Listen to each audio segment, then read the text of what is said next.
This is a 2016 Honda Civic EX. The engine won't start. Everything lights up in the instrument cluster. Everything is fine, but as soon as you push the button to start, it won't start. It won't move the starter. That means the neutral safety switch is bad. Is shorted or cut in a certain point of the circuit.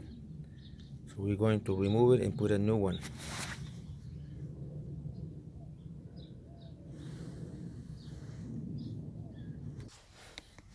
People have been asking question, what's wrong with the car?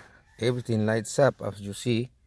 Soon as pushing the button to turn it on, everything turns on in the instrument cluster. Give a start, and we won't start.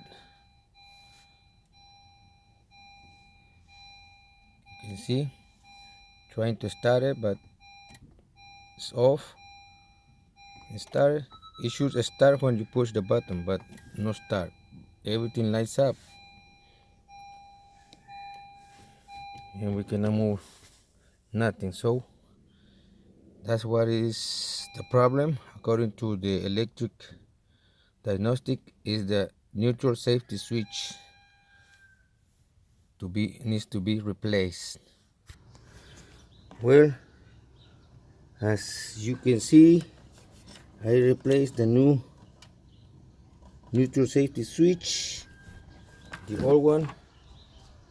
This is, as I said, Honda Civic EX 2016. Here's the old one.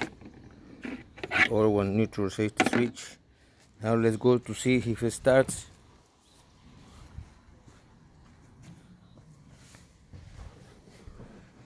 We put the brakes and push the button. Okay, engine is running. We fix the problem, and the stick shift can be moved forward, reverse, neutral, and the drive. Before, it couldn't even move it because of the circuit short. Okay, this is the way I can help you. William or Mardoqueo González, para servirles. We turn it off. One more time. Again, we try. Okay. Have a nice day, everybody.